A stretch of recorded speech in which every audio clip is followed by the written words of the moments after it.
vai aparecer em 3 funções, vamos dizer assim. 3 princípios. O princípio da adição, o princípio da subtração e o princípio da inversão, que é quando eu inverto. O da adição é quando eu tenho uma lista de coisas e eu vou juntando uma coisa na outra por vírgulas. Por exemplo, aqui a gente tem uma oração, mas eu poderia falar assim, dentro da minha mochila eu guardo. Aí você vai lá, eu guardo caderno, vírgula, apostilas, vírgula, estojo, vírgula, compasso, vírgula, réguas, né? E meu diário, sei lá. Então, você vê, você tem vários elementos de um mesmo conjunto e esses elementos são separados, são unidos, no caso, por vírgula, né? Vírgula, vírgula, vírgula. Isso é o da adição. Como seria o princípio da subtração? A vírgula separa termos ou orações que, intercaladas no enunciado, podem ser subtraídos. Eu posso tirar, mas eu também posso deixar. Só que como que eu sei que eu posso tirar? Porque quando ela está no meio da oração, ela costuma estar entre 2 vírgulas. Então, olha aqui, livros, como costumava dizer o meu pai, são árvores que aprenderam a falar. Repara que esse como costumava dizer meu pai não é importante para o texto. É apenas uma informação a mais que o autor quer dar. Mas se eu retirasse isso aqui, livros são árvores que aprenderam a falar. O sentido seria completo. Porém, a gente não saberia que quem costumava dizer isso era o pai da pessoa. Mas isso é irrelevante. Isso aqui é alguma coisa que ele quer colocar para ele explicar. Então, quando eu tenho um termo entre vírgulas, que é uma explicação, ele é o princípio da subtração. Ou seja, eu tenho que pôr 2 vírgulas, uma antes e uma depois, e dá a entender que isso aqui é uma explicação sua que pode ser tirada do texto, porque ela não é uma informação fundamental para o texto. Fala, Letícia. Ele é tipo aposto ou não tem nada a ver? Ele é um aposto explicativo, tem tudo Ah, a tá. ver, tá? Mas é só a parte do aposto explicativo, certo? Obrigada, Pro. Vamos para o princípio da inversão. O princípio da inversão é assim: quando eu inverto a ordem das palavras numa frase. Por exemplo, quando eu tenho uma frase normal, assim, eu tenho o sujeito, depois o verbo, depois o complemento verbal. Por exemplo, Luanda preserva uma espécie de pequena floresta falante. Quem é o sujeito? Luanda. Verbo, preserva. E o objeto direto é uma espécie de pequena floresta falante. Muito bem. Outro exemplo. Luan era um garoto bravio. Bravio quer dizer corajoso. Sujeito, verbo, predicativo do sujeito. Até agora está na ordem normal, ordem direta. Muitas pessoas desembarcam em Luanda. Sujeito, verbo e adjunto adverbial. Beleza. Tá. Isso aqui é ordem direta. Vocês podem ver que não tem nenhuma vírgula. Não estou usando vírgula na ordem direta, porque é ordem direta.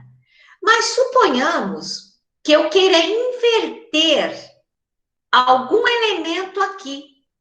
Por exemplo, vamos supor que eu faça assim. Em Luanda, muitas pessoas desembarcam. Então, eu vou colocar o adjunto na frente. Aí, eu estou invertendo. Esse princípio da inversão vai me fazer usar vírgula. Então, se eu fizesse assim, em Luanda, vírgula, muitas pessoas desembarcam.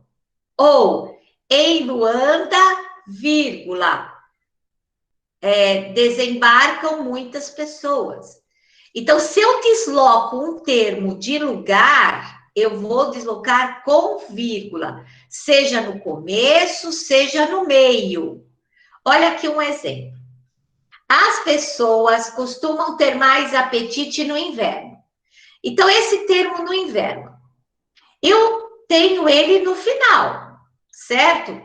É um advérbio de tempo, tá? Eu quero mudar ele de lugar. Eu não tenho vírgula aqui, porque eu tenho sujeito, verbo, complemento, advérbio. Agora, vamos mudar, vamos colocar esse advérbio no começo. Eu já vou tirar ele do lugar dele.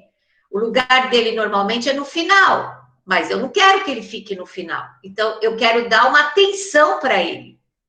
Então, eu vou colocar aqui na frente. No inverno, aí eu uso a vírgula, porque eu tirei ele de lugar, tá? Porque normalmente ele fica no final de uma frase. E aí eu continuo. Vamos supor que eu queira colocá-lo no meio. As pessoas, no inverno, eu venho para o meio, vírgula, no inverno, vírgula de novo, costumam ter mais apetite. Isso aqui não é o princípio da subtração, aqui eu não posso subtrair. Se eu tirar no inverno, a frase fica sem sentido. As pessoas costumam ter mais apetite. Quando? Vejam, é diferente do princípio anterior, que era da subtração, que eu podia tirar, que não fazia diferença nenhuma. Aqui faz. Então, isso aqui se chama inversão, não é subtração, tá? Tanto aqui quanto aqui é inversão.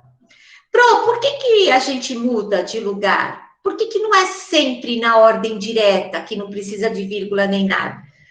Depende do foco que eu quero dar.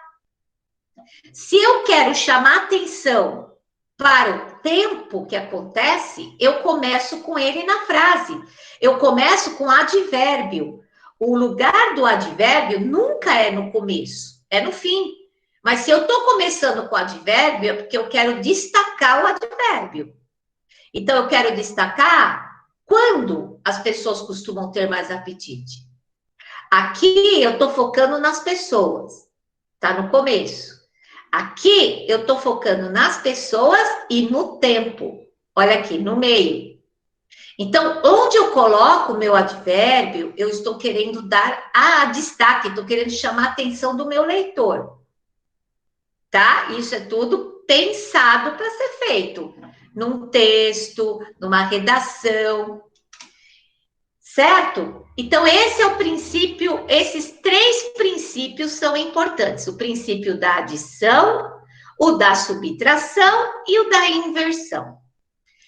E temos agora um segundo caso de usar a vírgula. A vírgula separa o vocativo. Mas o que é o vocativo? Vocês sabem o que é o aposto, mas vocês não sabem o que é o vocativo. Aposto e vocativo é igual? Não. Não tem nada a ver uma coisa com a outra. Os dois são, assim, entre vírgulas. Mas o vocativo é um chamamento. Quando eu chamo alguém na fala, eu falo desse jeito. Por exemplo, eu vou chamar alguém.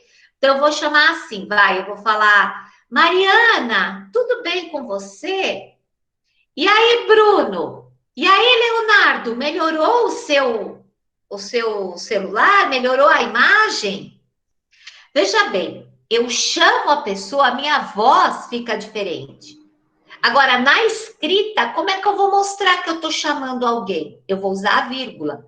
Então, eu colocaria assim, mãe, vírgula, obrigado pelo carinho e dedicação.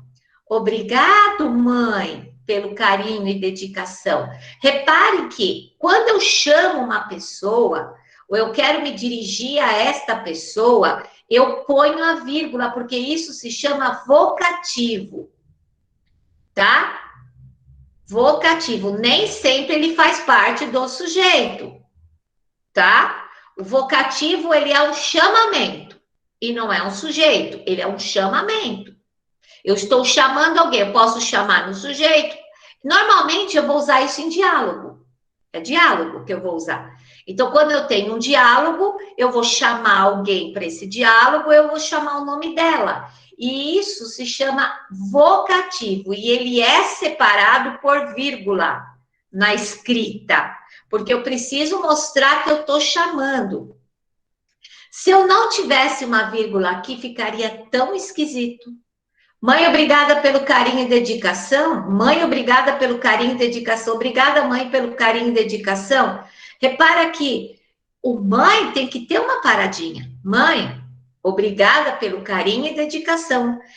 Essa paradinha estratégica é por conta da vírgula e é porque eu estou chamando. Isso é o vocativo.